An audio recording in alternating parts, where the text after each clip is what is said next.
Champions, welcome to the ChessMood Podcast. My guest today is one of the world's leading experts on the mental game and peak performance. He has worked with some of the legends in sports like Kobe Bryant, Cristiano Ronaldo, and Rafael Nadal. After 2 decades of coaching elite athletes, business leaders, and public figures, he authored the Wall Street Journal best-selling book The Alter Ego Effect: The Power of Secret Identities to Transform Your Life. About which Kobe said, "This guy gets it, and this book is what I did to dominate on the court." Joining us today on the ChessMood podcast is one and only Todd Herman. Not a chess grandmaster, but definitely a grandmaster in mental game. I can't wait to learn how he helped Kobe create Black Mamba alter ego, what are the things that top athletes do differently, and what are the techniques that we, chess players, can use to enhance our performance. A disclaimer: alter ego is an advanced topic, but if you stay open-minded and are fine to listen to things that might be against your beliefs, this concept can be a game changer for you. Ready? Let's dive in. Hey man, thank you very much for accepting the invitation. I'm excited to come in and talk to you and your community. Super. Uh, what's your name today? A strange question. For this interview, it's Super Richard. Super Richard. Okay, so in your book I found Richard. Your name is Todd, and now Super Richard. Um, Yes. Today, when I was talking to Tim, and I understand what is alter ego, but when I try to explain it in a simple language that 5 years old kid can understand, I understood that I don't very well understand what is it. Please help me. What is alter ego in simple language? I'll give you the language of the person who actually coined the term, who was widely regarded as one of the greatest Roman statesmen and philosophers to ever live, Cicero. And he was writing a letter to a friend who was asking him about his successes in life and how he was able to achieve them. And he was responding back to that friend, and he talked about this alter ego, that concept that he embraced. And he said it beautifully when he said, an alter ego is the other I or trusted friend within. So we all use mental models and pictures to help us navigate life. And you and I both know, I mean, this is actually your world. You're here to help mentor and coach and encourage other people in their development of their chess play, right? And so the people that are, consuming your world, they see that as being valuable. And we all know the value of having great friends and having a great wife or a great husband or a great significant other. And we know the importance of having all these people around us that can help us navigate life successfully. Except people don't think about the 6 inches between their own ears, and that there is an entire world within us that we can invite other people, other mentors to come into our own mind and use them as a model or as a tool to have a conversation inside of our own minds with other people that inspire us. And so that alter ego is a very deliberate, intentional practice of inviting mentors into our own mind to be that trusted friend within and to use as a model for how we want to move towards a new idea of who we are. Say deliberate practice. But I think there will be people who will do this without understanding what they are doing and still get some effect, right? Absolutely. You're so right. Like, which gets to my point in the book, The Alter Ego Effect, when I say that the great thing about this concept is everyone's already done it. Everyone's already used this because we did this very naturally as kids when we would play. And we can get into the science of that and why our brain is actually structured to do that in just a few seconds. But we do that very naturally when we're playing, um, cops and robbers with our friends, or we're playing you're Batman, I'm Superman, and we're going to fight. And so we take on the traits and the characteristics. And that's not strange to kids. That's just so normal. That's a part of their play. But one of the reasons why they do that is because when we're young, actually before the age of 8, we don't have a concept of me. There is no me that I understand as a child. There's just this body that I have that's engaged in activities. And that's extremely useful because at a young age, human beings, we need to be sponges and we need to soak up as much as we can around the world around us so that we can learn how to operate. And if we had this frontal lobe part, which is where cognitive reasoning and judgment skills sits, if we had that active, because it's not active very much in the young in our young ages, we would be putting up a brick wall of learning around us, because that reasoning and judgment skill stops us from, and we start to contemplate things and we judge it and we reason with it. But when you're young, you're so engaged with your creative mind, which means you're extremely playful. And when you're extremely playful, you're very, very flexible and adaptable with how you see yourself. And so this concept is something everyone has already used because we did it as kids. And now all I do is, when I'm taking a look at developing elite performers, helping people become champions and legends in their own discipline or their own area that they're trying to focus on, I think it's important to invite people into already existing concepts that the brain doesn't need to invent. And you and I had talked about affirmations last week, and we could probably get into that as well, and the importance of how that is, it can be dangerous for some people to use that concept. And so I like to use science-backed approaches, leveraging also what I think is our main superpower in life as human beings, which is our creative imagination, which is, the world of chess is very strategic, but that's the one place that most people will get it wrong in the world of chess. Is there's also a layer of creativity. And I think that the best grandmasters that ever played knew how to be creative, and that's what made them special. Um, I want to tell you one story about, like, I'm absolutely agree that most of the world, including chess world and including myself, for a long time myself, I didn't understand the power of mindset, and that sometimes you can just read few books, do few things, and you can get more effect than just studying hundreds of chess books.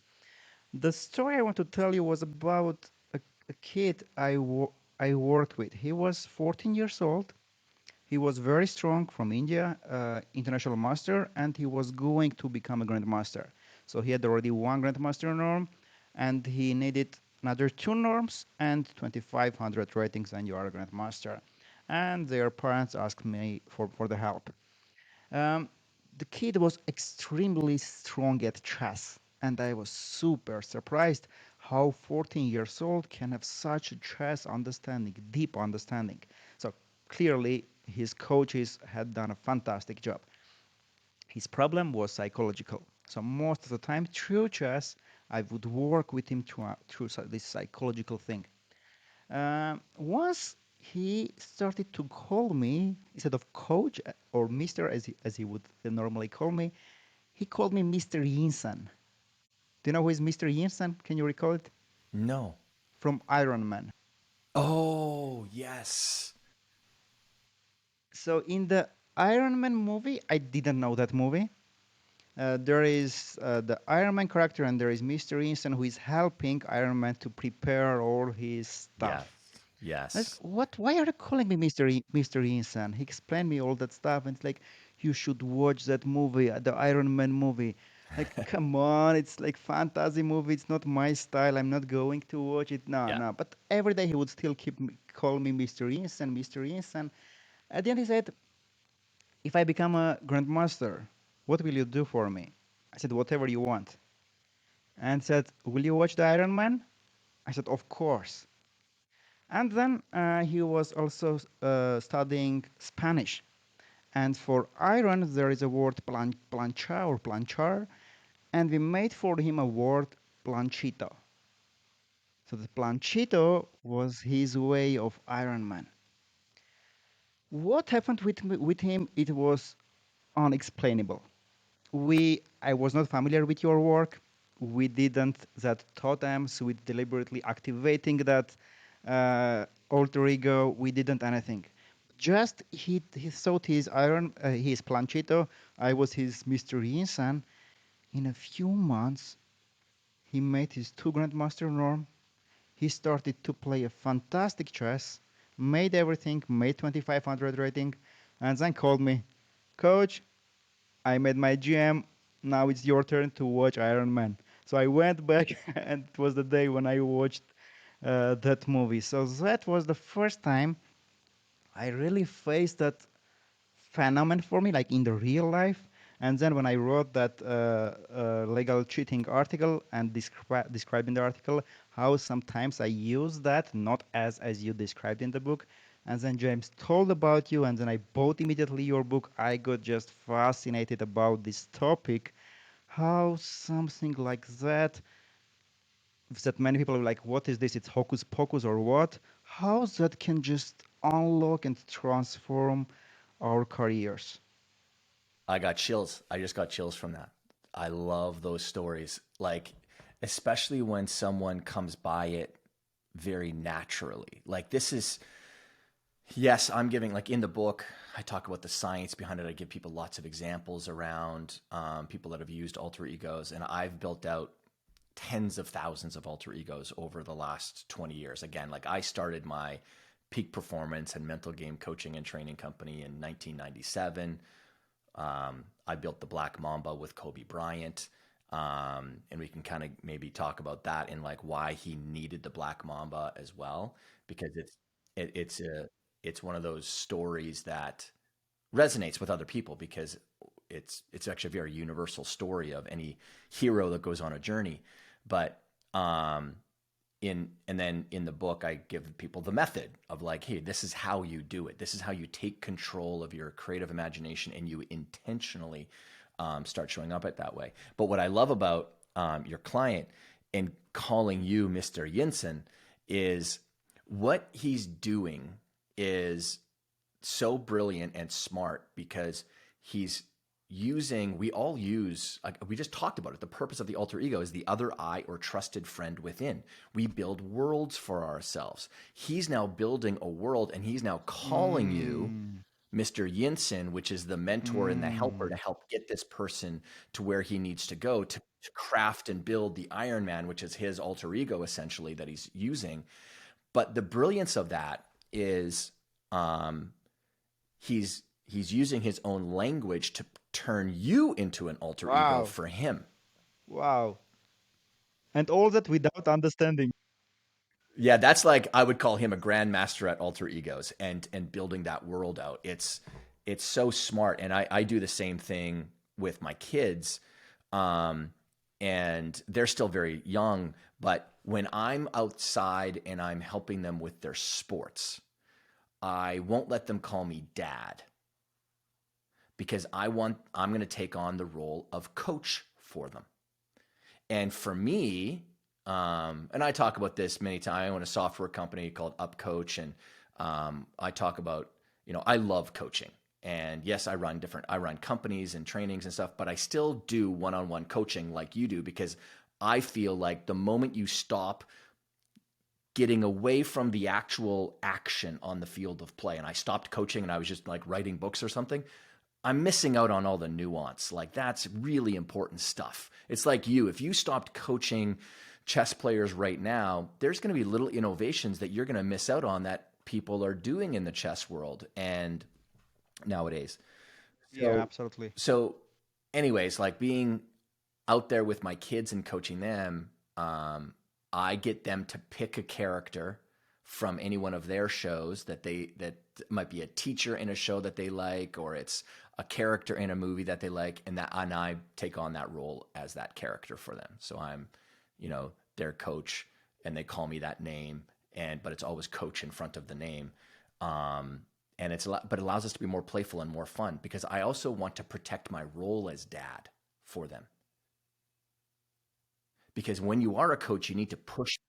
you need to push people, right? You need to push them. You do have to be tough with them. You got to encourage as well. But I want to protect my role as dad in their mind. And so we do this very intentionally where no, when I'm going to go out there and coach you, now it's going to be coach dad. I put on a hat. I don't go out there with my glasses on or something like that. It's coach dad. I have a hat that I wear and stuff like that. And it's just more fun too. Is it absolutely fine to have multiple identities? Absolutely. It's natural because we already do anyway. So there was one of the five kind of core principles in the world of psychology that was the foundation of the psychological world and their discipline was the idea that the people who had the healthiest sense of self, the people who had the lowest rates of depression, anxiety, and stress disorders, had what they called a single self, a single identity that operated in their world wherever they went.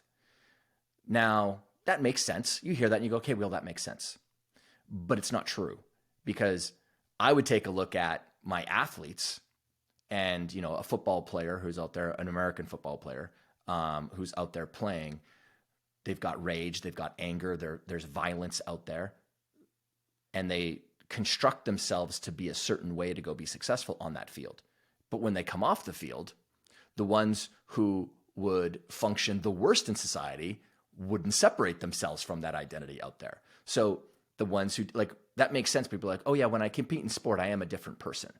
Or is there a different way that I show up? And then when I'm around my wife or significant other, I'm a different person. Or when I'm with my friends, I'm slightly different. And I'm like, yeah, it's supposed to be that way because your environment, your context changes how you show up.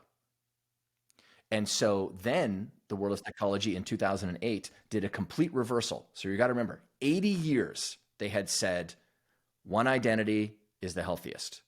And now I'm a field of play guy. I'm practical. I'm pragmatic. I'm on the field. And I'm like, that world of psychology is full of bunk. There's a lot of crap in the world of psychology because it's not a scientific discipline as much as everyone thinks it is. And so in the year 2008, they completely reversed it and said the people who identify as having many selves, many identities, have the lowest rates of depression, anxiety, and stress disorder. And that was Wow. only Wow. exactly what my experience was with my athletes. I was like, no, this is who you are, Kobe, when you're out there. But when you come off that court, we need a different Kobe for your kids. They can't be black. You can't be Black Mamba around your kids. There needs to be a different side of you. And that's something he never talked about. But we intentionally created another identity for him as a father at home as well. I'm not going to get into it because Kobe's passed away, but that's extremely important. Is yes, you can have many identities. And then if you want, you can use the inspiration of an alter ego or a model in your own mind to help you show up in the way that you most want on that field or in that role for you. So when people say she's a great person or he's a good someone, they are Yeah. very authentic. What do you feel about when you hear this word authentic? It doesn't exist. Well, Strange word.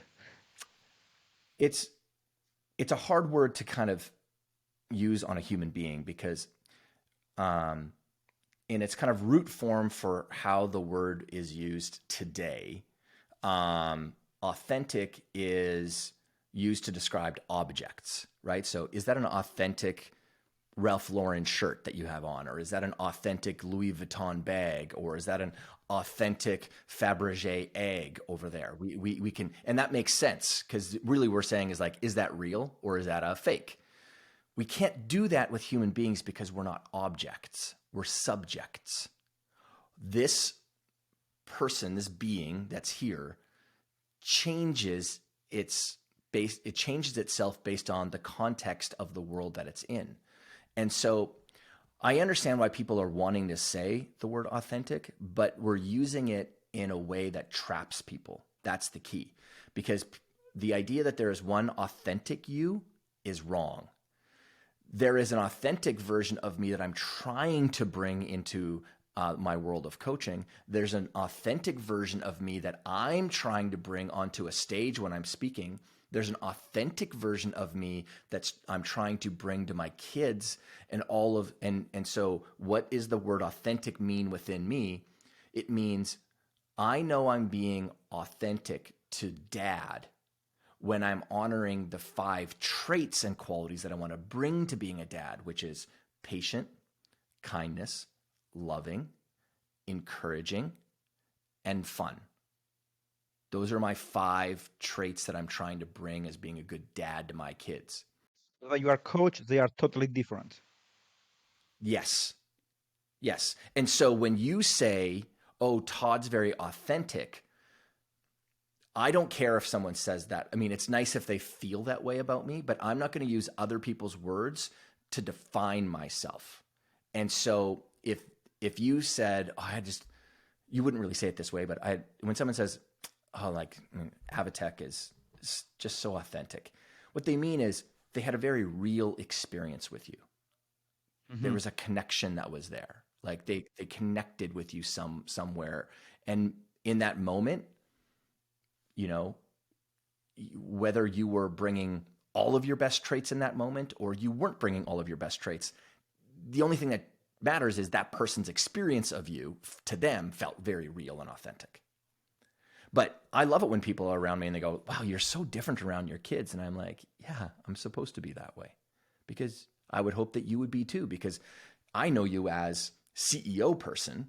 I hope you don't bring those same traits to your kids because I don't want my kids to experience me as the challenger coach type because I have to, like, again, I'm working with really massive personalities, really big egos, Cristiano Ronaldo, Kobe Bryant, Rafael Nadal, CEOs, leaders, entrepreneurs, like all sorts of types, people in Hollywood. And there's some people who come with very big egos. And me as a coach, I'm not a fan.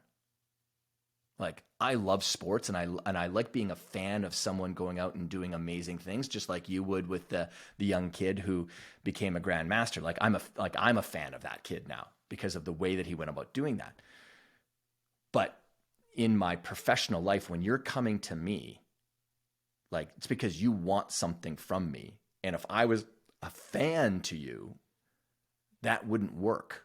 Yep. So I need to, and they come with very big egos and they have very hard exteriors because they're protecting themselves from society and culture because a lot of people just want stuff from them.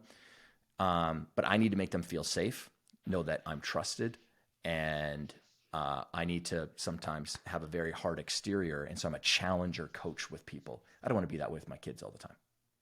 No, I absolutely understand. And I see all the time people getting wrapped up in their past player identity to themselves.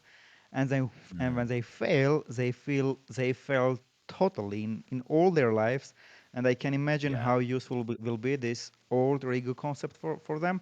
But first, I want you to tell me, it's going to be very interesting. How did you meet Kobe? And why Yeah. he needed, how it came to the moment when like I need alter ego, and how you together Yeah. created his Black Mamba. So in 2003, Kobe Bryant was getting charged with sexual assault in a case in Colorado. It was during the summertime, and it was, just a media fury around him. And now at the time, leading up to that in Kobe's early career, the thing that kind of worked really well for him as an identity was an innocence, an innocent identity, because he's one of the few people who came into the NBA out of high school. He didn't even go to college, university. He went from high school straight to the NBA. So here he is. He's 18 years old, and people gave him a lot of kind of leeway and latitude because he was such a young kid. So now 5 years into his career, 6 years into his career, this case comes up, and he got connected to one of my mentors, Harvey Dorfman. And Harvey Dorfman wrote the book Coaching the Mental Game. He wrote many other books. He's called the Yoda of baseball, to give another alter ego to someone. Everyone called him the Yoda of baseball. Many of the absolute best players in baseball would, come to see Harvey during the off season to, kind of, clear the cobwebs out of their head and get their game straight. And so I had mentored with Harvey a few years before that, and we were very close and stayed in touch. And so Kobe reaches out to Harvey through a friend, and Harvey gets on the phone with Kobe, and Kobe's describing what's happening, and he says, "I feel like I'm losing my edge." Okay. Now let's pull back for a second. I'll talk to the person who's listening right now. Is there any moments in your life where you feel like you're losing your edge? You've had confidence and you've had success, or you're going into a brand new world or field. You're moving somewhere. There's a new transition that's happening. You're becoming a dad or a husband or a wife, or you're starting a new job, etc. And it can challenge people's sense of identity. Like, am I good enough? How can I do this? Okay, so Kobe was going through that, and he says, "Hey, I feel like I'm losing my edge." And Harvey asks him a few more questions. And then Harvey said to him, "No, you're not losing your edge. You're going through an ego death," which is very deep. An ego death. There's times in any story of a hero that goes on a journey where something happens in the story. It happens in Star Wars, it happens in Harry Potter, it happens in movies, where there's sometimes something so challenging happens to the character that they need to reconcile the fact that their ego just died. Who they think that they are is now gone. And the longer you try to hold on to that, you're only going to frustrate yourself and depress yourself, really. And so what Kobe was doing was he had been playing the innocent character for such a long time because he was so young. And yes, he was a killer when he was on the court, but his kind of social persona was that of being an innocent kid who's out there being successful in the NBA. And now he just got charged with sexual assault. This ego that was constructed, the innocent ego, was dead. It wasn't there anymore. He wouldn't be able to operate through that, sort of innocent self anymore. And so Harvey said, "You're going through an ego death." And he said, "I have someone that I've worked with and mentored in the past who now specializes in identity-based performance. You should talk to him because he's got some really interesting frameworks to coach you through." And I had literally just a year before started digging into the world of alter egos, because I didn't start with that. It became this new thing that I discovered after starting to work with more and more high quality and elite athletes in my career. They would talk about having a persona, an identity, an alter ego, like all these different words, a character that they would kind of step into when they would go out onto the field, the court, the ice, the like whatever.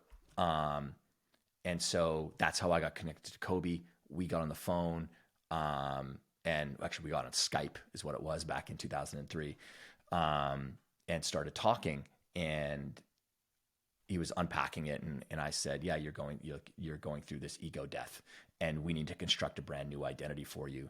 And the worst thing that you could do is hold on to this concept and idea of who you think Kobe is, because that person he's not here anymore because of this experience.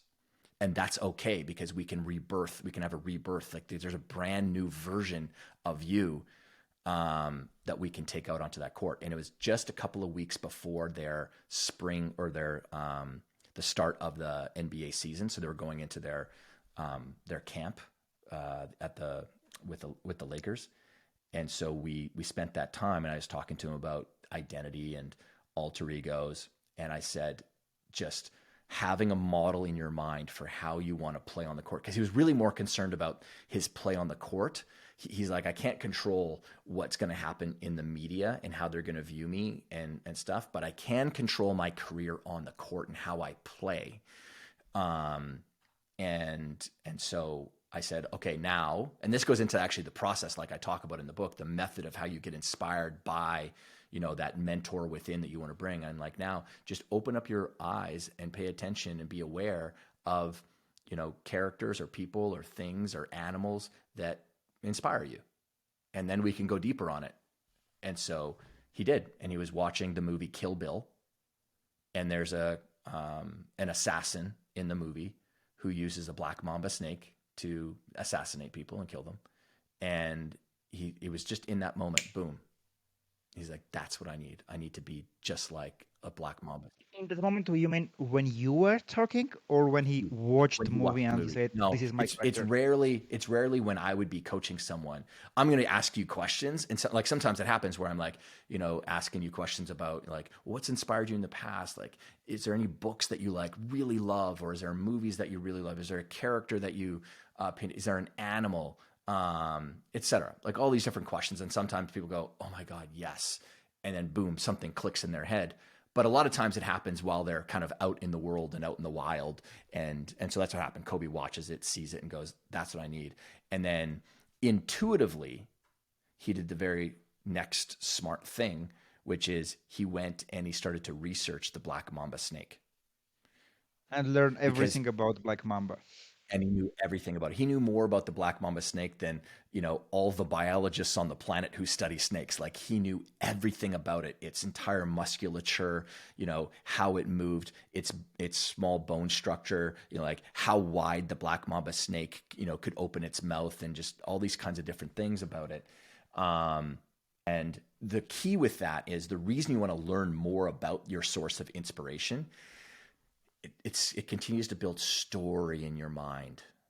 Like it helps to bathe your mind in the idea of that identity. And so that's how we started to continuously build out the Black Mamba snake. And then him and I talked about it, and we started to build out the traits that I want to isolate traits. I want to know, like, what are the 3 or 5 max things that when you are embodying that character, what are the traits that it's bringing out of you? Because this is what's key, Av. This is what makes it. This isn't about. And even if it was you faking it, I don't care. Like, because you're faking something to try to become better. Like I'm not saying that I'm going to go out and start calling myself a grandmaster when I haven't achieved that status. But when do you become a grandmaster? Is it when you get it, or when you start thinking the way a grandmaster does? True. True. True. You become a grandmaster first in your mind, and then you achieve it in the physical world. Now, I don't need to tell you that I'm a grandmaster, but in my mind, if I believe that I'm a grandmaster, then it's going to help me, hopefully, if I have the disciplines and the skills, because this does not, having an alter ego doesn't mean that you can't go out and still work hard. That's not what it is. I mean, Kobe's work ethic was legendary. So anyways, but Kobe and I, we worked on his traits and his qualities that he started to bring out of himself onto that court. And so that's kind of the background and the story of how Kobe and I worked together on that. Crazy follow up to it though. On the day that Kobe died in the helicopter, I was in San Diego getting ready to drive up to his house because him and I were going to be meeting the next day in Newport Beach, because he wanted to bring the alter ego method into his Mamba Academy, because he had a sporting academy that he was building out, and he wanted my alter ego method to come in to the Mamba Academy so that we could build out, not just more Mambas, but more, everyone else's own concept and, alter ego and stuff. So yeah, it was pretty devastating. We lost a good one. Um, and how did you learn? How did you met Cristiano and Rafael Nadal? Did they also had ego deaths issues? Um, well, so for Rafa, and again, I'm always careful because I don't like to go too deep into like the psychological makeup of clients and stuff, right? Because it's personal and everything. But Rafa is one of the nicest and kindest human beings. He's just such an amazing person. But when you're playing competitive sport at that level, one of the things I talk about it in the book, this other tennis player that I worked with, who was widely regarded as amazing, like really great skill, really great talent, but they were regarded as someone who should be winning major tournaments, but is not winning major tournaments. It'd be the equivalent of someone who everyone thinks has the capability to be a grandmaster, but they haven't achieved the status for whatever reason, or they're not winning tournaments or something like that. And so with someone like Rafa, and then the person in the book that I shared, one of the things that can get in the way is sometimes your citizenship, is what I call it, your citizenship qualities. The way that you sort of operate in society and with other people is maybe you're someone who really values fairness and justice. It's actually a core quality of many, many people, like fairness and justice. They believe in fairness. They believe in justice. Now, when you get into the competitive environment of business and sport, those two things can sometimes get in the way if you don't compute them properly in your brain. And so this is how it looks. You've got someone who is very skilled and very talented. They go out there and they're playing tennis. And they start out and they start defeating the other person easily, handily, like they're destroying them. Now, internally, because they value fairness and justice, they might start to feel bad internally. They don't recognize it consciously, but unconsciously they do. And so then they start to take their foot off the gas a little bit. That's, just a little phrase. Like they start to let up, and they let that person get 1 point, and then maybe 2, and then maybe 3. And you know this as well, Av, that momentum is very dangerous for your opponent. When your opponent starts to get momentum creates confidence. And for people listening, like this is a formula for you. Just know this. If you're trying to get traction in any area of your life, this is a formula for you. Start to get momentum. Most people want to get confidence first. Don't go get confidence first. Get momentum first, because momentum builds confidence, and confidence builds the final thing, which is at the DNA level, certainty. And when you've got someone who is not as good as their opponent, that has momentum and confidence, and then they get certainty that they can now compete with Rafa or compete with whoever that other competitor is, it's in their blood, man. It's in their DNA. It's in their muscles. There is a completely definitive and resonant belief. It's a knowing. I can win this. I can play with this person. And that's when the game has just been equalized. And so momentum plus confidence equaling certainty is very powerful. So that fairness and justice thing was something that I would always look for, and I still look for. It's one of the first things I look for as to why someone who has phenomenal capabilities is not performing in competitive environments. And a lot of times it's because they are over-indexing on what fairness means in competition. So what I'd say to the people, and I have it in the book, that when you go out there and you compete, and if your mission isn't to destroy the opponent, you are actually robbing them of the opportunity of growth. And that's really important. Well, you're robbing them Creating of the momentum. it's the other way around. It's if I go out and you and I play a game of chess, I want to experience the best Avatic. Just personally, I do. And you'll destroy me because I play it casually. I'm not as trained and skilled and developed as you are. I want to experience what it's like to play against someone like you. And because I get motivated by that. I get motivated by just getting clobbered by someone who's just immensely skilled. So if you're someone who's immensely skilled and you don't go out there and try to destroy the other person, you're robbing them of the opportunity to see the gap in how much further they need to go to get to your level. That's not being very fair to them.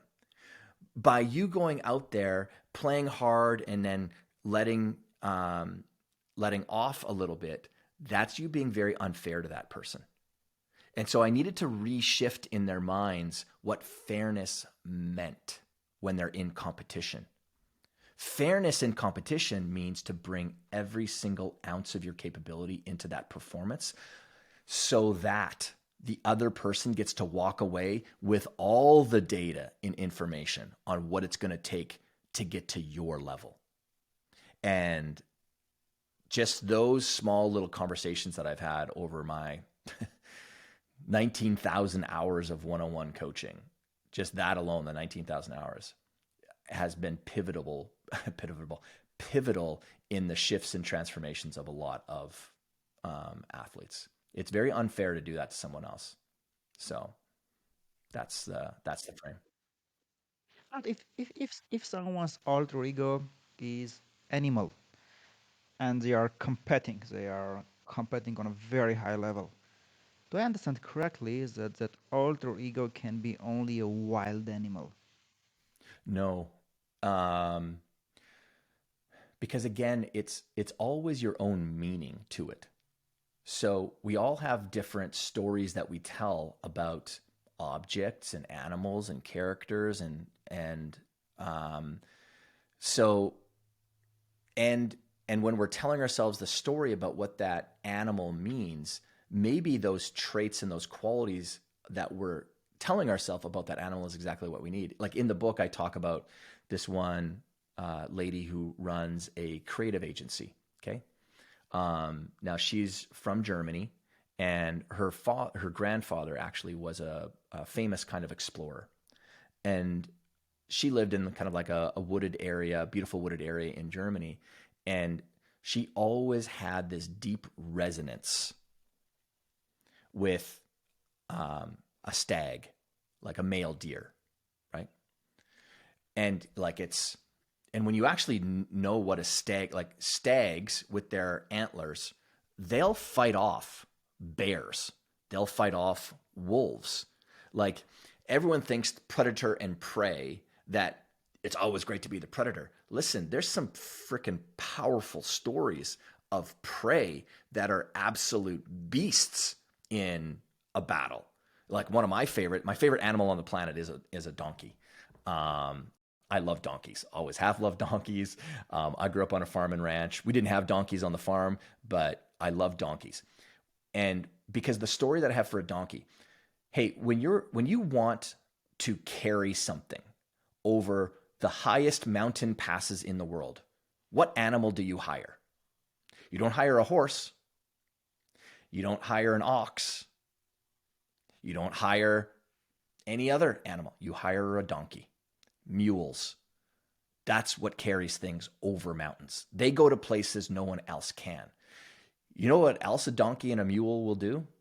They will stomp and kill cougars and mountain lions. They are the most terrifying little buggers to get into a fight with. So that's actually a part of one of my alter egos. It's actually a part of one of my alter egos as I see myself as an athlete. Like, cause now, don't really compete in competitions anymore and stuff like I did when I was younger, but how I think of myself when I get into the gym, I'm just like, I am the guy who's just not going to stop. I'll continue climbing that mountain, and all you other animals are not going to make it. I'll make it because I'm built to climb it. You're not built for it. I'm built for it. So her story, going back to the stag, her story, it's majestic, it's powerful, it stands its ground. Now that was important for her because she was, we've all worked with, those of business, we've worked with people who are web designers and stuff. And there's a concept in that world called scope creep. Even you as a coach, right? Like scope creep is sometimes when people want to get more from you than what they paid for. Okay.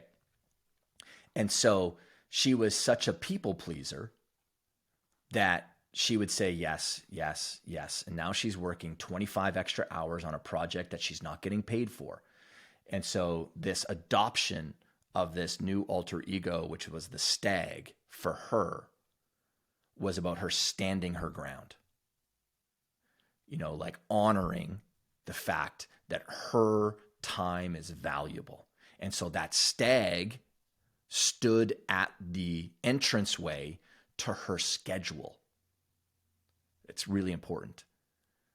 So that stag was there. And so anytime she was going into a negotiation or she needed to get back to her clients in an email because they wanted something more for her, that's when the stag would come in, because that alter ego is there to protect her time. So like its application can go into like so many different areas. Like so many people get the idea that the alter ego is something that I'm going to embody all day long. It's everywhere all the time. No, it's in specific roles. It can be used like Kobe's. The Black Mamba came alive when he was on that court, only on that court. And then it could be coming in. So roles, it could be in situations, it can be in context, it can be in circumstances, it could be in areas that you go into. So like many people have now used the book to build the alter ego, that when they sit down, like the chair that you're sitting in right now, to some people as a writer, that chair means something. It means that it's going to activate a certain version of you. And it's that writer, it's that author, whatever that is.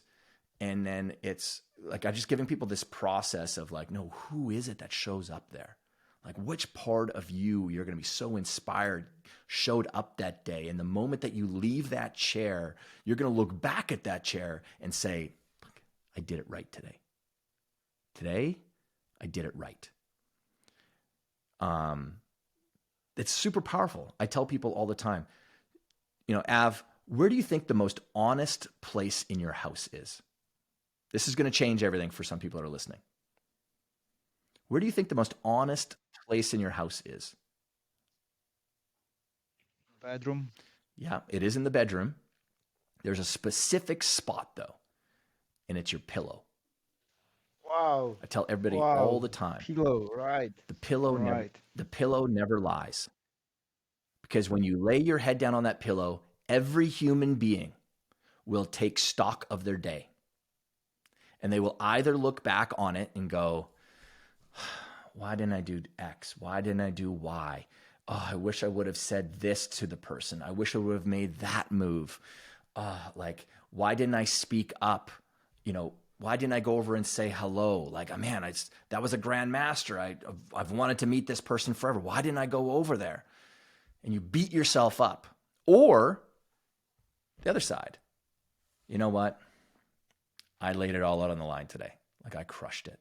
I didn't get the result that I wanted, but I showed up the way that I wanted to. So many people think it's about results, and I do not care about the results as much. I care about, did you bring everything you could to that performance or to that, experience that you had with your kids when they were screaming and yelling, and you stayed calm and centered and were patient with them, and you didn't engage with the rage and the anger that they had with more rage and more anger to only escalate the situation. No, you stayed calm. So I call it the smiling pillow effect. There's probably nothing more powerful for people to engage with as a concept in their mind. Is my metric is how many days can I get a streak of smiling pillows? When I'm laying with my head on the pillow, I'm smiling because I did it right today. That's the most honest place in every single person's home. And if I can do anything, that's my mission in life. That's my mission. My mission is to create as many smiling pillow days as I possibly can for humanity. Because if I can do that, then I've done something right with my life. And so that's why I share what I share. That's why it's important for me to share stuff that actually works, not invented shit from people who haven't been out there on the field with people, in the battle, in the mud, under the white hot light of performance. That matters to me. That smiling pillow, I will steal from you and write an article about that. Of course, putting this dialogue there, that was very powerful. Yeah. Smiling pillow. Um, I started to use journaling after uh, learning more about Brandon Burchard and his peak performance book. Started to do his apps, Mm-hmm. setting intentions and others. And at some point, I had similar concept of that saved me. As a CEO of ChessMood, I had too many tasks. And I would come look at my task, I would get crazy, like where, what, so much. Two things changed me. I put on my desktop an image which says one step at a time. And then on my journaling in the morning when I write that, there is a question. Uh, what should happen at the end of the day that you felt it's a great day? And I answer always there, if I did my best. Yeah. I figured it out I cannot control the outcome. I cannot know what will happen. But if I do my best and if I do one step at a time, I have 12 big projects going, 50 tasks, just one step at a time, just doing your best as you can, just do that. And even today, I didn't interview for a long time, and it's the first time after we restart the ChessMood podcast. I was like, oh, I'm going to interview Todd Herman, who has worked with such people. And then I'm like, okay, I can do only one thing, just do my best. And this is like Yeah. do my best. It's not as romantic and it's not so clear as what you said. Smiling pillow. That's so strong. Yeah. Well, like one of the things that I've learned over my coaching career and like even training and Av, like you do this brilliantly. Like you do. You've got just fantastic content and I mean you should be Thank extraordinarily you. proud of what you've done with ChessMood. Like I look at it and Thanks. I think it's just outstanding. Because I know how hard it is to build stuff like that. I mean, I've built and sold three different coaching and training companies. Like I know, the struggles, the scrapes, and the scars that you get along the way. And so the one thing that I've learned though in coaching and training is how important it is to give people artifacts, totems, and objects to anchor an idea to. So that's why you're like, this is one of my favorite things. I just, even like right now, I'm getting chills. I get so my heart starts going. Like when I start thinking about like tackling an idea. So when I find something that's an idea that has tremendous value, the one that you just talked about, the question of, you know, what could I do today that would make today a great day? It's a great question. Okay. And questions to the listener, they are the pickaxe and the shovel to mining the recesses of your mind. Ask yourself better questions. You're going to get better answers in your life. So I think about that question now. I think about, okay, in my head as a coach and a trainer, so that I can really anchor the idea in people's minds. What's an object that I can anchor that question to? And then I just think about, how do people live their lives? Da da da da. And that's how I get to, at the end of the day, we all lay our head on a pillow, and we're either going to be frowning and upset while our head's on that pillow, beating ourselves up. Like that it actually destroys me on the inside. And I'm not saying this because I'm in an interview. It's something that I feel every day. It's a part of how I have been built over time. My experiences in the past, from, being assaulted as a kid and stuff. I have extraordinary compassion for human beings. That's just one of my superpowers. And other people have other superpowers, but that's one of mine. And so when I know that a good person who's trying to do good things in this world is upset with themselves on that pillow, I have to change that. I got to try and find a way to give someone a better idea. So the idea here though is I always want to try to find objects or artifacts or totems in people's physical world to help remind them of either the person they're trying to become or the life they're trying to lead or what's important to them. Because when you can start changing your environment and looking at your environment very differently, or experiencing your environment very differently, those are the things that have some of the biggest impacts on the results that you get in your life. Environment is one of the most underrated parts of helping people make change happen.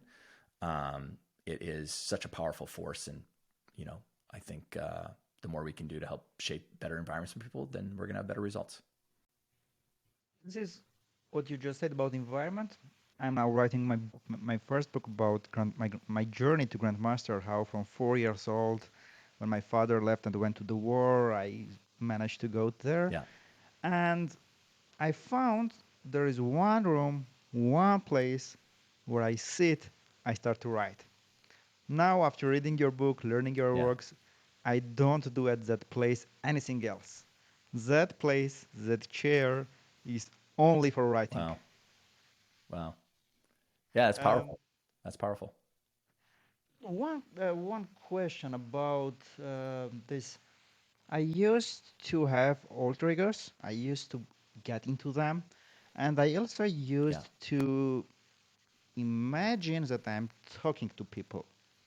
And sometimes the second works better for me some situations than the first. Yes. What's happening? Yeah. So I'm so happy that you brought that up. Are you familiar with Andrew Huberman? Sure.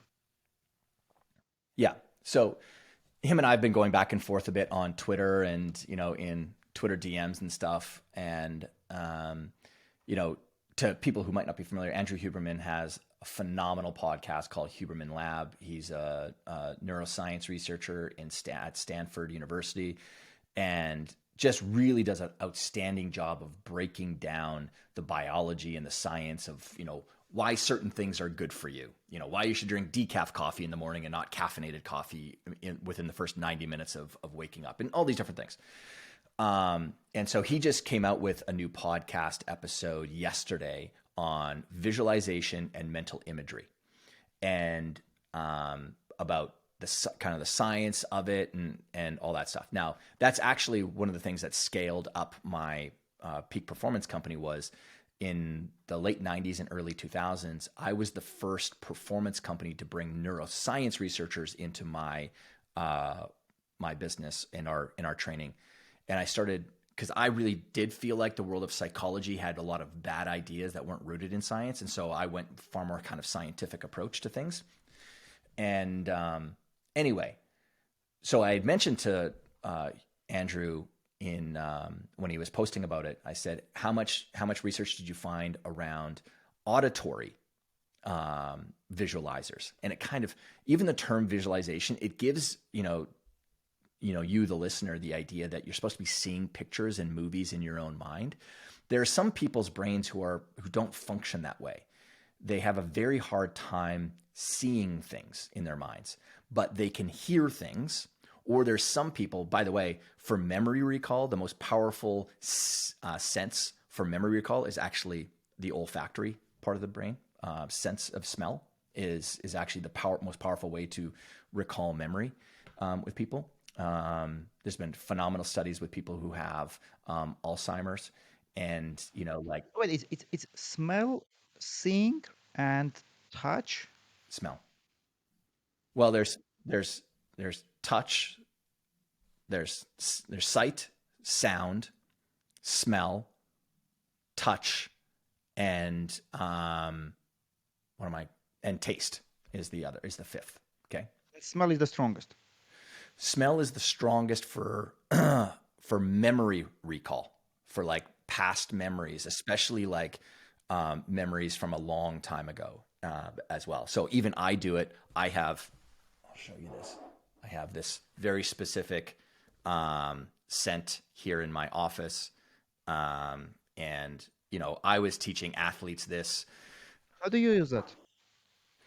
Um, it's for creativity. So it's got a scent of like fig, which I love the scent of fig. I also have some aromatherapy stuff that is like spearmint and peppermint are proven to sort of wake up the creative part of your mind as well. So like, yeah, orange blossom and whatnot. Yeah, like there's all these different things. I mean, as someone who wanted to work with people on peak performance, I was looking for any little, because when you get to the very, very top of the performance Yeah. ladder, you're looking at like Every nuance is important. every single. Every You're little thing. exactly right. Yeah, you get it. I mean, that's why you're a peak performer. So Sorry, interrupted you. I got very excited about that. Continue, please, about Hilberman. yeah, so Andrew are going back and I said, hey, and he's like, we didn't go into really that, but I was saying how one of the things that, and you just, to get to your point and what you just brought up, that you hear things or your sense of self-talk. So I call it fly on the wall thinking. So I love taking you and I'm like, okay, I'm going to shrink you down to a fly. All right. You're going to buzz in to the room where there's other grandmasters talking.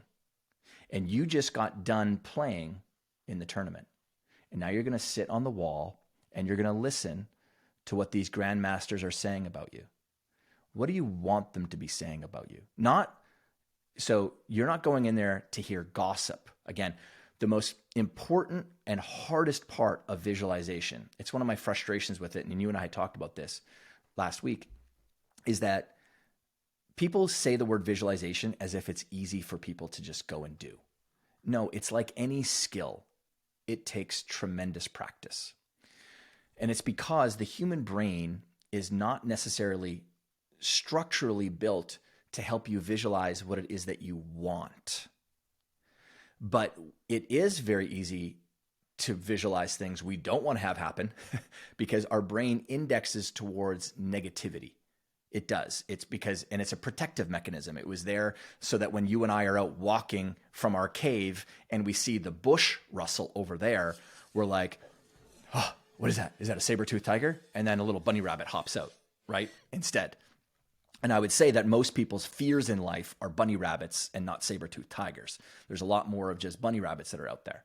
So we're just structurally built to kind of think negative. You know, Av, when you post a video on YouTube, there's 100 comments on there. 99 are like, hey, thank you so much for bringing us out there. Thank you for interviewing Todd. Oh my God, this was amazing. I'm never going to think about a pillow again the same way. And then one person says, oh, I couldn't stand listening to your voice today. Like, you suck.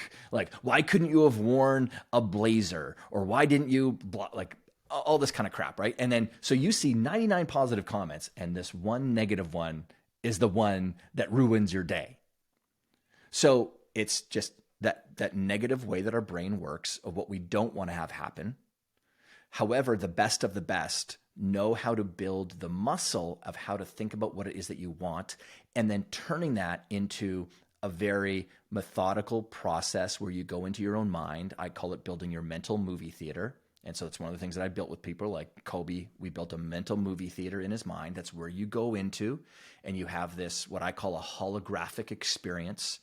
So we don't just index towards seeing things happen. We can also use the other senses, going back to hearing something. So now Avatech flies into the room, sits on the wall, and now what's the conversation you're hearing other grandmasters say about you? And one guy says, you know what's really intimidating about Avatech is he always has this extraordinarily calm demeanor about him.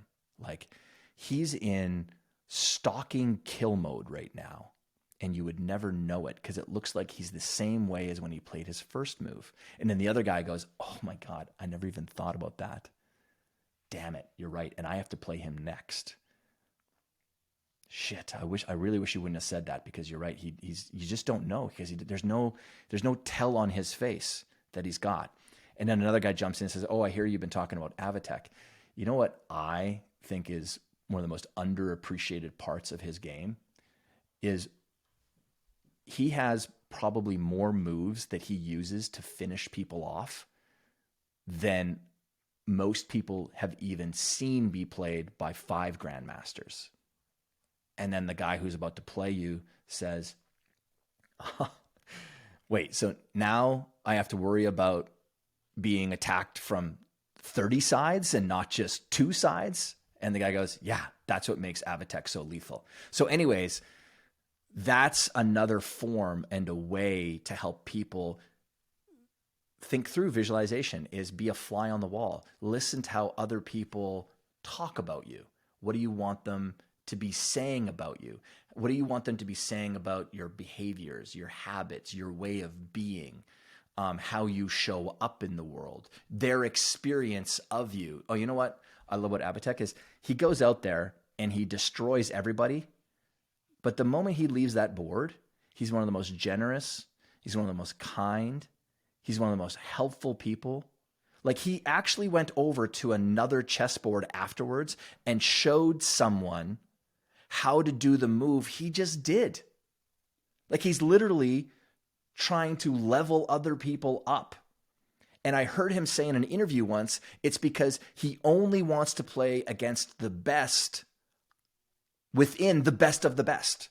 He doesn't want to get the best of someone. No, he wants to get the absolute best that's sitting inside of every competitor, because he wants to grade himself not against someone's worst day, but he wants to grade himself against someone's absolute best day because his only goal in his world of chess is to be the best he can possibly be. And that includes improving himself every single day. That doesn't mean that he's going to win all the tournaments. He doesn't grade himself against that. He only grades himself against his performance and whether he leaves that chair knowing that he let it all out there. Yeah, absolutely. This is one of the things I always tell to the students. Like, don't try to just how I'm going to win, how I'm going to do that. How can you perform at your peak?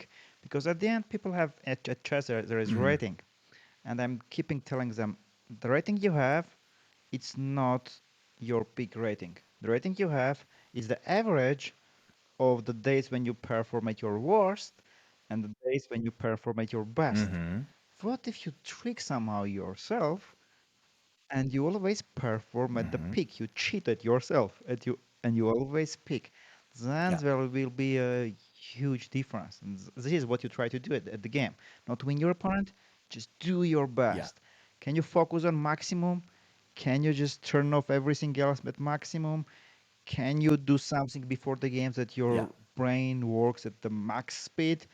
Focus on that thing. You cannot control will you win or not, but you can control if you can do your Yeah. best now during that game.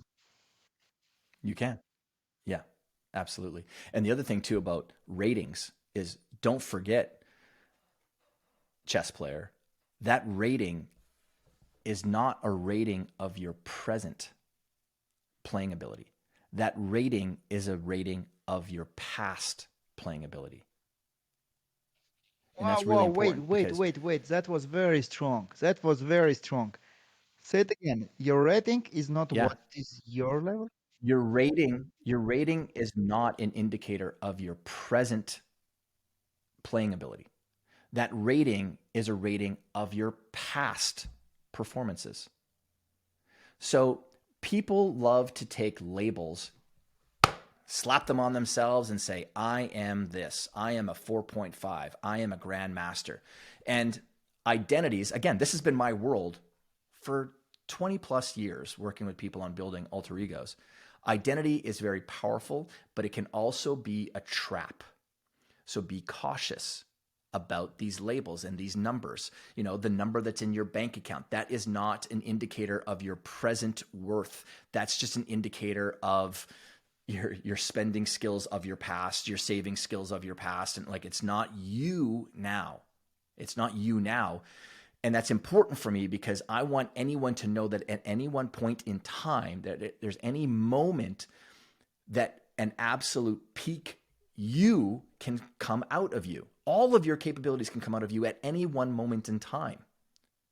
But if you said I'm a 4.3 or I'm a 4.5 or I am statements are very, very dangerous because you've now created an identity around it.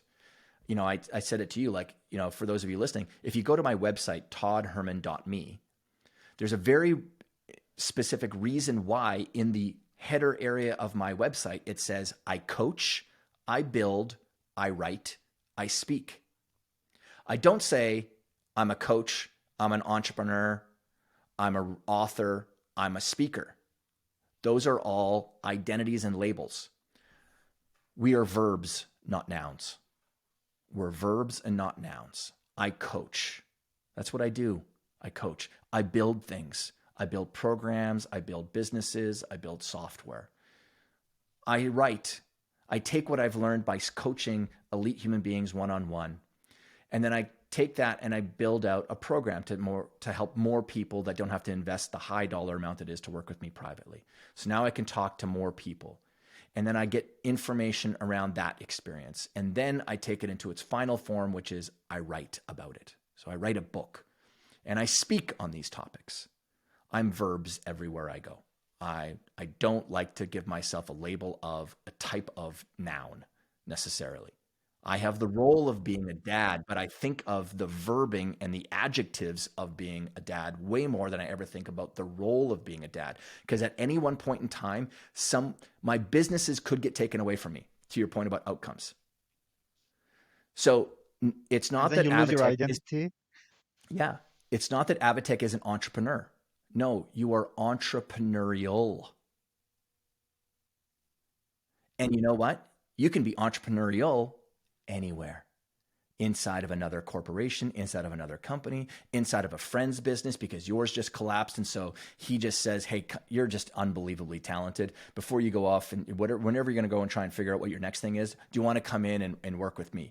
You can bring your entrepreneurial skills over there. So your rating is your rating on your past. It is not a label on your present or your future.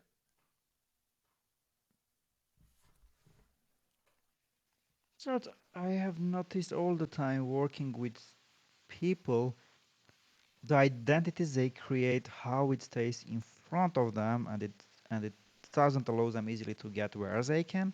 And one of the common things I'm hearing is this, mostly about people not as young as me, like they are 60 about. Yeah. They are not.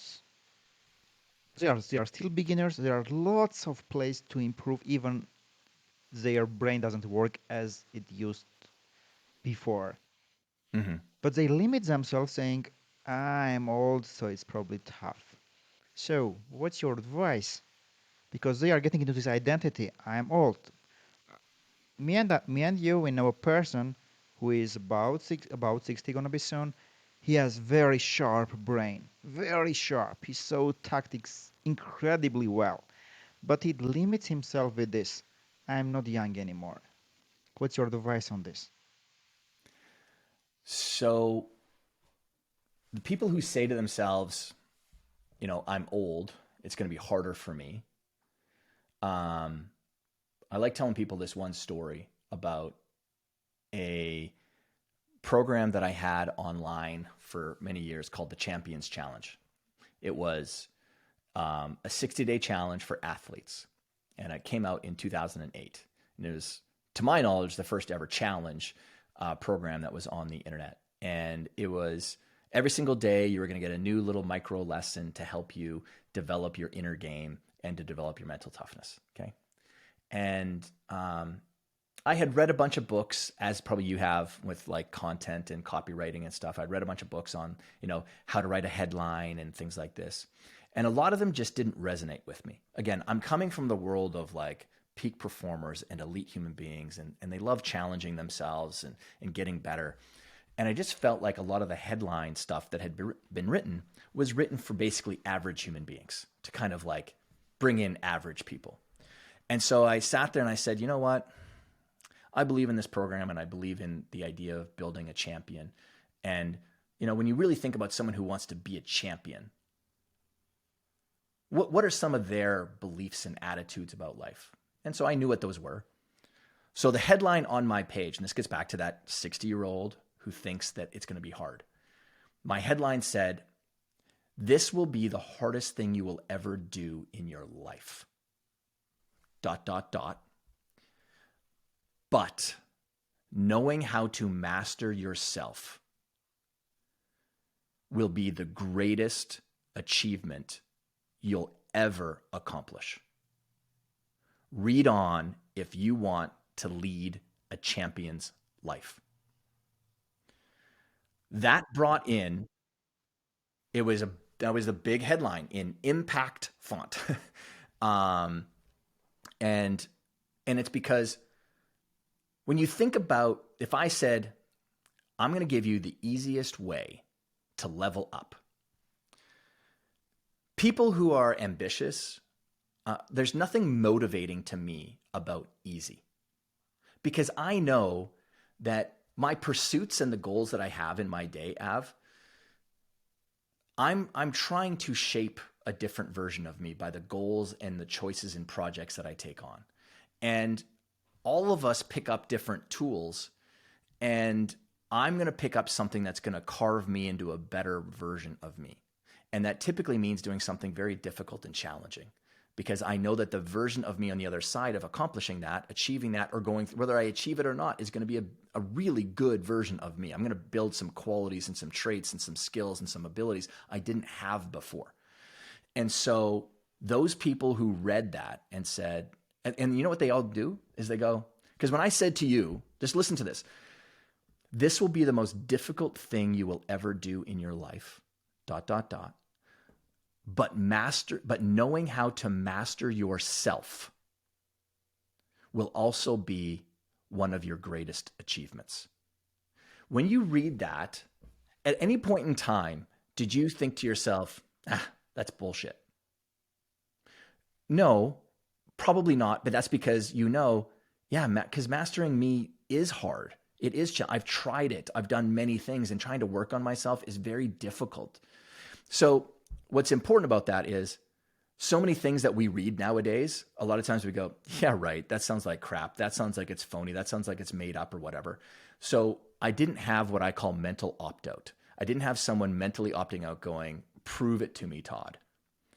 What I need to prove for the rest of my little letter that I had there was, yeah, that trying to change yourself is really difficult. It's really challenging, but there's such a beautiful part of that process. You get to learn more about yourself. You get to see just what you're made of. You get to test your capabilities. You're someone who isn't just sitting on a couch somewhere thinking about it. You're doing it, and you're doing it amongst a group of other people. And that's really motivating, to be around other people who are doing things, and you get to hear their story. The kid who comes in, he's got no legs, and yet he's a high school wrestler, because that was one of the kids. He had no legs, and yet he's wrestling in competitions and winning. Wow. That's Wow. motivating. That challenges my sense of what I think I can do. So now, going back to that 60-year-old, I say to him, you know what? You might be right. I don't know. Maybe it is true that people who are older have a harder time with this. But I'll tell you what, we write articles all the time on chessmood.com. And I would love to write an article one day about you being 60 years old, committing to change your chess abilities, and that now, 3 years later, you're one of the best players in your city or your town or your village or your country, or you just won an award.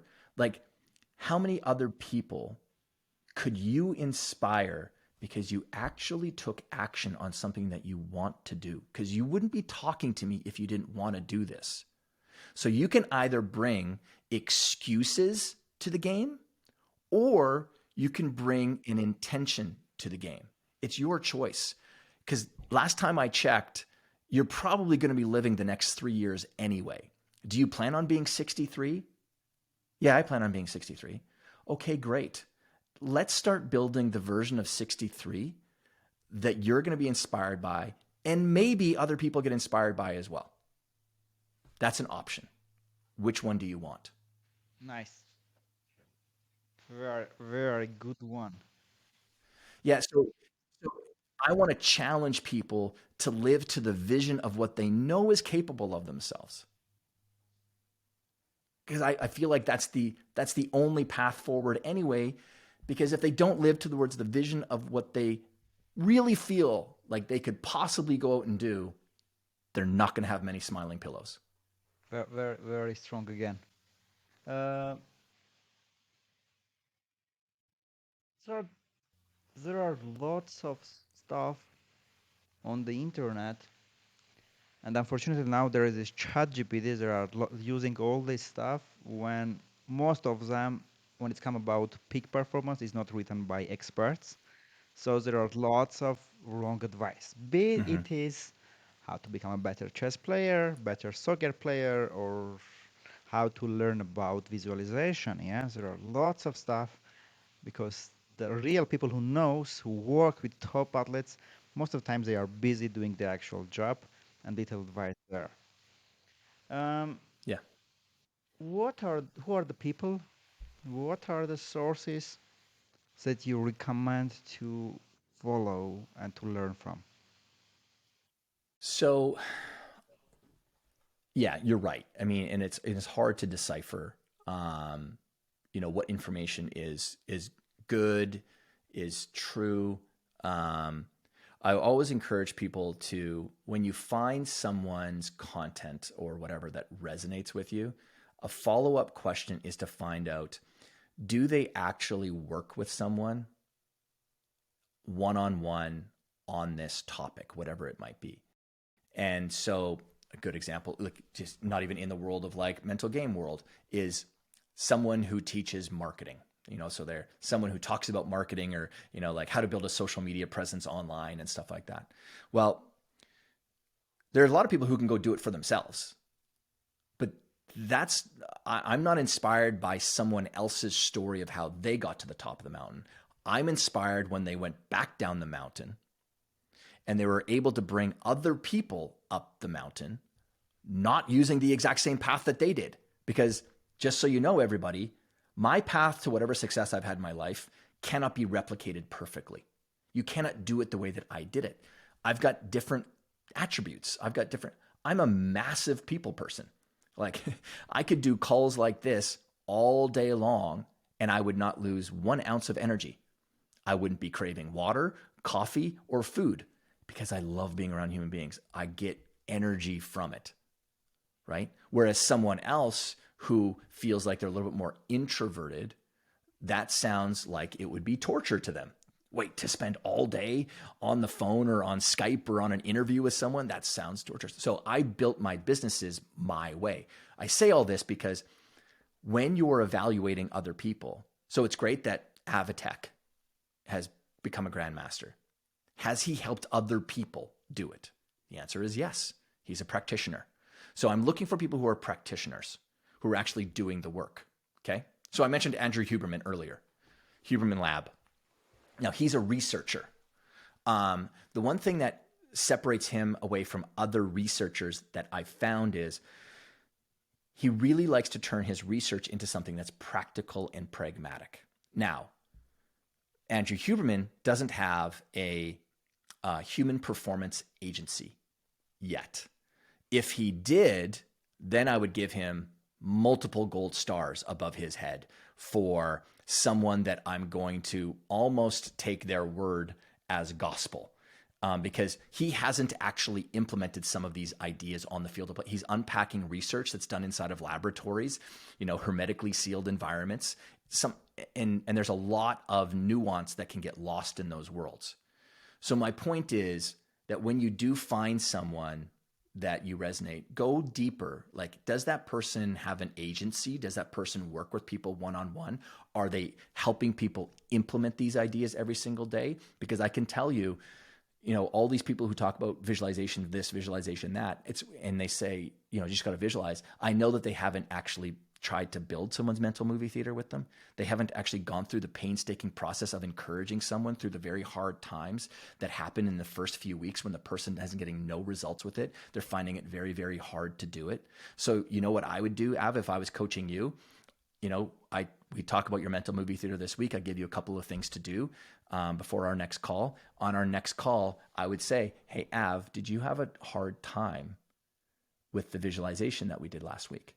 And before you answer, just so you know, it's very common because visualizing is a very challenging task and it takes a lot of practice. I'm doing that because I want to make you feel better about the fact you didn't get a very good result last week while you were doing these things.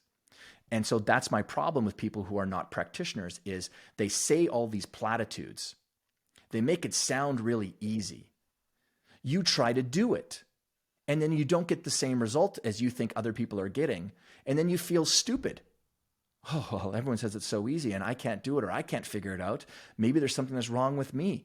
And then you quit on the process of developing yourself. And there are more people lying on the heap of self-development that quit before ever reaching someplace they wanted to go to, but it was because they were fed cotton candy.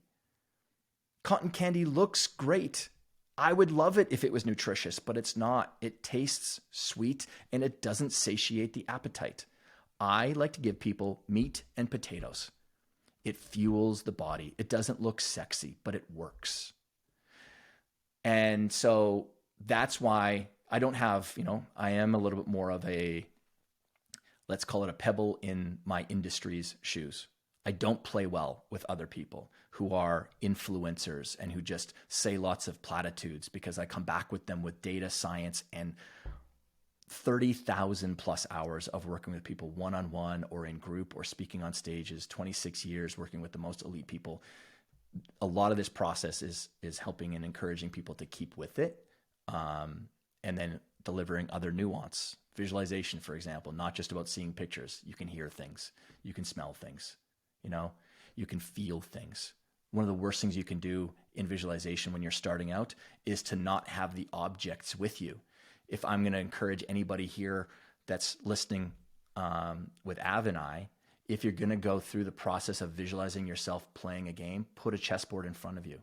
Hold the queen in your hand. Hold the knight in your hand. Hold a pawn in your hand. Feel it.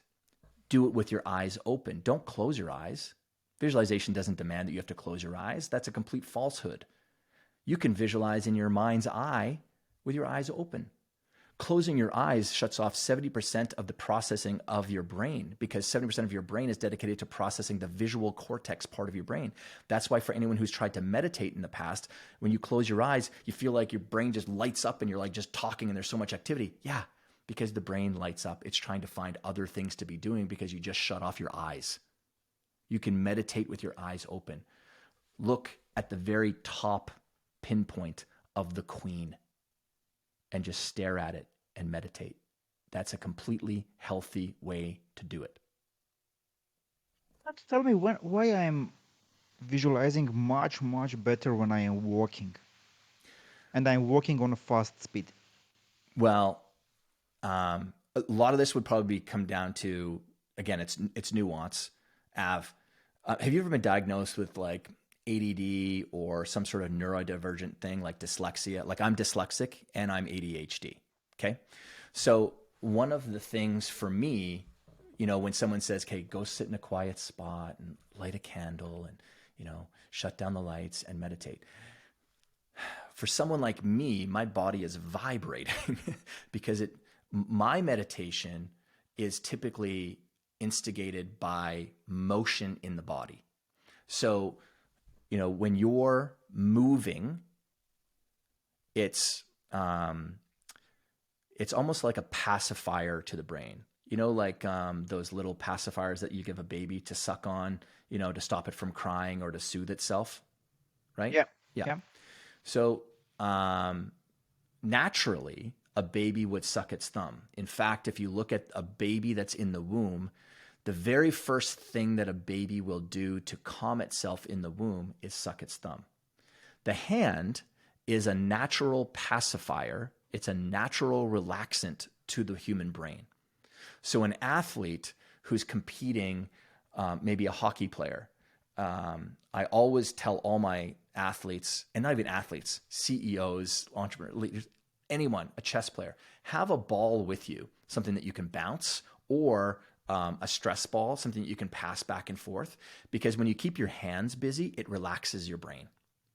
And so if you're trying to think about your competition, just throw a ball back and forth, bounce a ball against the wall, because it almost gets you into a meditative practice. Okay, calms yourself down, allows you to think more clearly, more calmly, and more directionally on what it is that you want to try and do. So by you going out and walking, Av, you've just found a way that works really well for you to get you into kind of a flow state of thinking. So there's a lot of factors that are going on that help you. The other side of that too is you also might be going out with the intention of thinking about your game. And that's really important. You're just not going out for a walk. You're going out for a walk and think. That's what I call it. A walk and think. So I'm going to go and walk and think about my game.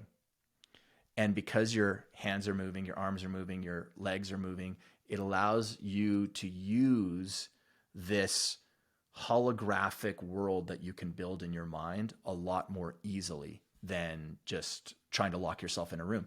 Now, having said that, there's other people that can totally excel by going and sitting calmly in a comfortable chair in a dark room with a candle. For some people, that works brilliantly, but it's not one size fits all.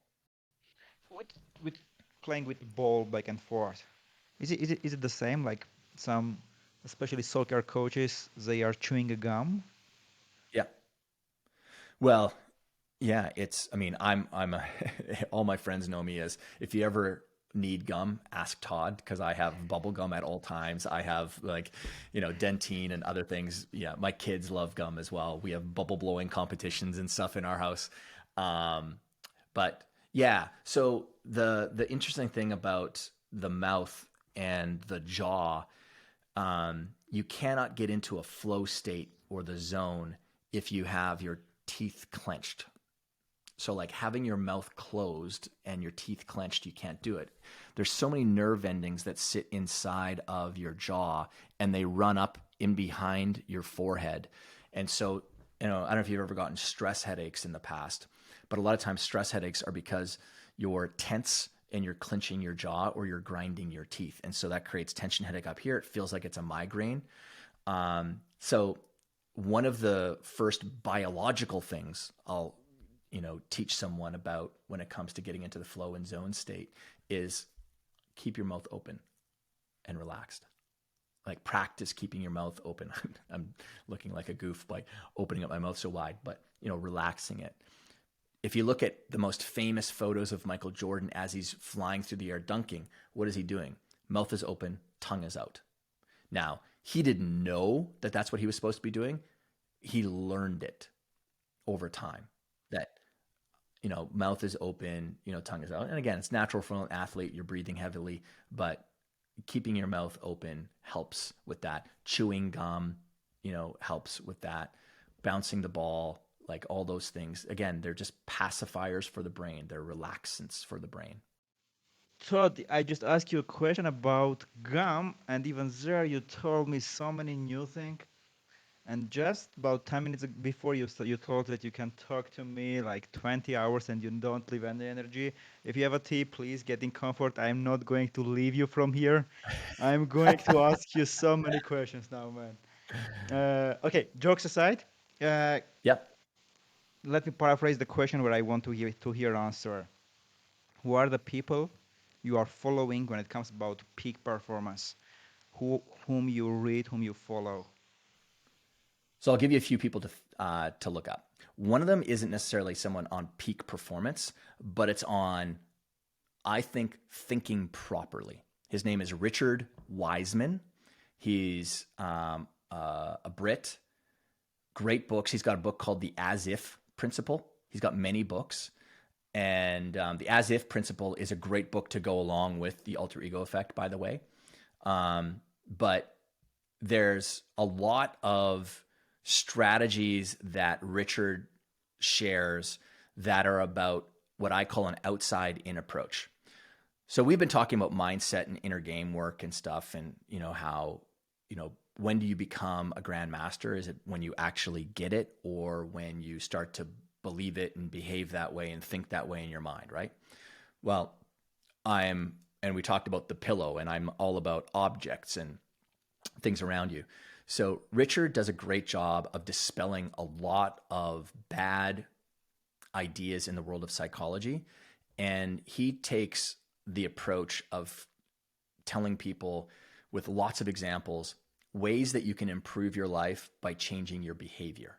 A good example. So you were talking about journaling before, in the importance of journaling. Okay. And gratitude journaling is something that people talk about. I want to have a gratitude journal. Well, you know what? There's actually a more powerful way that's been proven to give you a better result than gratitude journaling, and everyone can do it, and it's free, and you don't have to buy it on Amazon or anything like that. Smiling. So even if you don't feel like smiling, if you smile and you hold it for 30 seconds, a minute, 3 minutes, it is impossible for you to not feel better. Because that's fundamentally what you're trying to do with the gratitude journal, is to make yourself feel a certain way, but you can smile. And I'm not saying you don't gratitude journal, but what if you gratitude journaled and you smiled? And so, anyway, I love Richard Wiseman's work. Stephen Kotler from the Flow Research Collective. He does a lot of great research on it as well. They've got some good stuff. His former partner, Jamie Wheal, Wheal, he's at the Flow Genome Project. He does a lot of great stuff on flow and peak performance and mindset as well. I could go on and on with like lots of other different, I've got some people that I'm mentoring.